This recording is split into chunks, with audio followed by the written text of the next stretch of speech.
मुंबई शहर महिलाओं के लिए देश में सबसे सुरक्षित शहरों में से एक मानी जाती है मुंबई, लेकिन शहर की इस तस्वीर पर कलंक लगना शुरू हो गया है और इसकी बड़ी वजह है मुंबई पुलिस। हम ऐसा इसलिए कह रहे हैं क्योंकि मलाड में एक महिला के साथ दिन दहाड़े छेड़छाड़ हुई। पुलिस ने एफआईआर दर्ज की, लेकिन आरोपी खुलेआम घूम रहे हैं। ऐसे में पीड़ित महिला खौफ के साए में जीने को मजबूर है।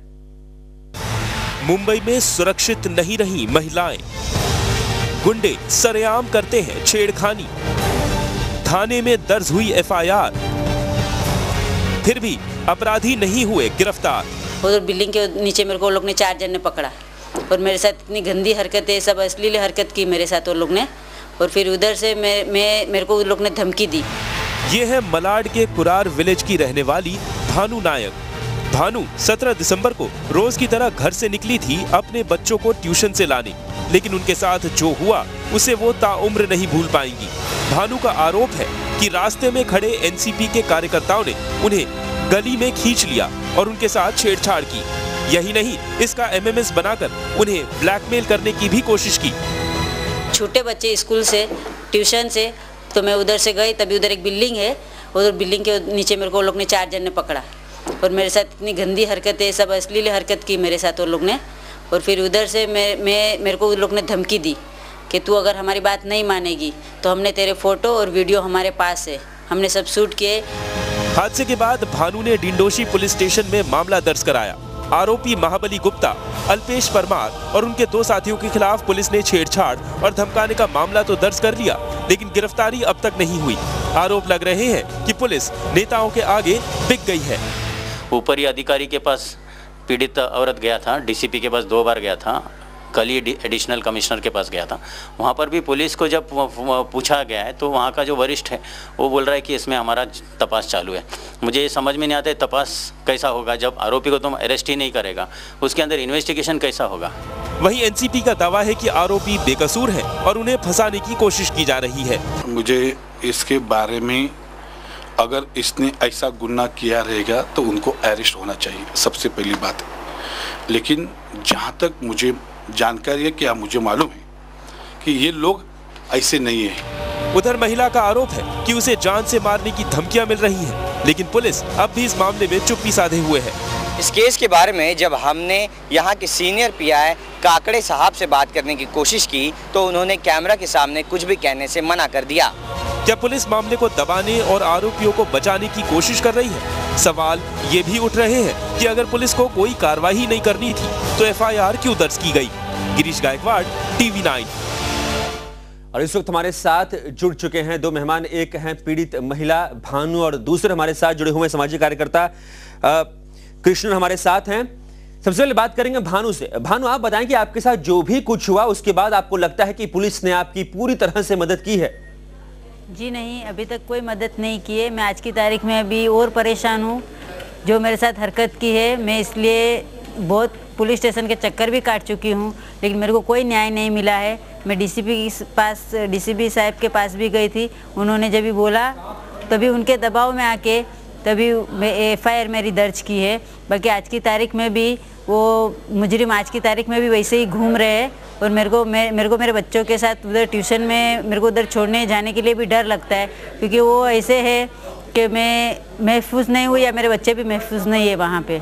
जी बिल्कुल। इसलिए मैं ये चाहती हूँ कि जल्दी जल्द मेरे को न्याय मिले और वो आरोपियों को अरेस्ट करे। ये काकड़े सर और भोपले मैडम, ये दोनों की मिली भगत है और इनका रिलेशन ये इनसे अच्छा है। जी जी जी, इनके हमारे साथ इस वक्त मोहन कृष्ण भी हैं, सामाजिक कार्यकर्ता। मोहन जी, आप बताएं कि यहाँ पर पुलिस की भूमिका पर सवाल खड़ा होता है। आखिर क्यों पुलिस ऐसे मामलों में कोताही बरतती है और जो पीड़ित है उसकी मदद नहीं करती? हेलो कृष्णन जी, आप सुन पा रहे हैं मुझे? हाँ, सुन पा रहा हूँ जी, जवाब दीजिए कि आखिर आपको क्या लगता है पुलिस क्यों मदद नहीं करती है पीड़ित के ऐसे मामलों में? अभी ये जो हादसा हुआ था, हेलो जी बोलिए। हाँ, ये जो हादसा हुआ था, ये इंसिडेंट हुआ था 16 तारीख को, 16 दिसंबर 2010 को, और पुलिस ने इसके अंदर उसी दिन 17 तारीख को पुलिस ने एनसी दर्ज कर दिया। इतना बड़ा हादसा को एनसी में दर्ज कर दिया। और बाद में ये एनसी दर्ज करने के बाद जो आरोपी लोग हैं उनको धमकी देने लगा और फिर ये एमएमएस का बात निकला, तो ये औरत फिर पुलिस स्टेशन गया तो पुलिस स्टार्टिंग से उनका रवैया एकदम संशयास्पद है। पुलिस का पॉलिटिकल प्रेशर पे दबाव था और इसके वजह से फिर इनको वरिष्ठ जो वहाँ का डीसीपी है उनके पास जाने के बाद डीसीपी का पर्सनल उसमें इंटरवेंशन हुआ, तब जाके एफआईआर दर्ज हुआ। एफआईआर दर्ज हुआ 6 तारीख को।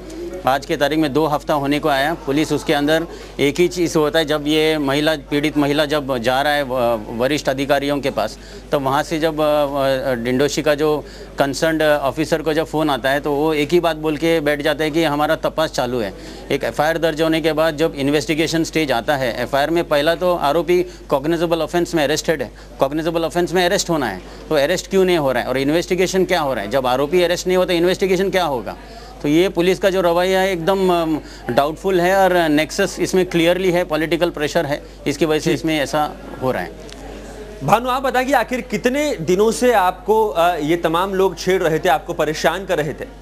परेशान बोला तो अभी मेरे को ये महीना पूरा होने को आया। मैंने एफआईआर दर्ज किया है, उनके खिलाफ कंप्लेंट लिखी है, लेकिन अभी तक पुलिस ने कोई कार्रवाई भी नहीं की है और ना ही उन पर कोई एक्शन लिया हुआ है। आज की तारीख में वो लोग ऐसे ही घूम रहे हैं और उनका पुलिस से इतना अच्छा दोस्ती है, इसलिए पुलिस काकड़े सर और भोपले मैडम उनको अरेस्ट नहीं करना चाहती है और इनके खिलाफ कोई एक्शन भी नहीं लेना चाहती है। जब भी मैं पुलिस स्टेशन में जाती हूँ तो मुझे 4 बजे से 4:30 बजे तक जाती हूँ तो 10:30 बजे तक मेरे को उधर बिठा के रखते और बोलते हैं हाँ आपके केस पे हम लोग कार्रवाई कर रहे। जब भी मैं एनसी लिखाने जा रही हूँ, कंप्लेंट उनके खिलाफ फिर से लिखाई जा रही हूँ। मेरे को आज की तारीख में वही प्रॉब्लम है। मैं आज की तारीख में मेरे बच्चों को उधर ट्यूशन तक नहीं छोड़ने जा पा रही हूँ उनके डर के वजह से, क्योंकि उन्होंने मेरे को धमकी दी है अगर तूने ये केस, फिर अभी उनको मालूम पड़ गया कि मैंने उन पर केस किया है तो मेरे को धमकी दे रहे कि केस हमारे पे से तू ले केस, नहीं तो तेरा और तेरे बच्चों को हम देख क्या इंजाम करेंगे। जी बिल्कुल, हमें यही उम्मीद है भानु जी कि आखिर पुलिस इस पर जल्द कार्रवाई करेगी और आपको इंसाफ मिलेगा। आपका बेहद शुक्रिया, आप हमारे स्टूडियो आई, आपने अपनी बातें भी रखी और मोहन कृष्ण जी आपका बेहद शुक्रिया हमसे बातचीत करने के लिए।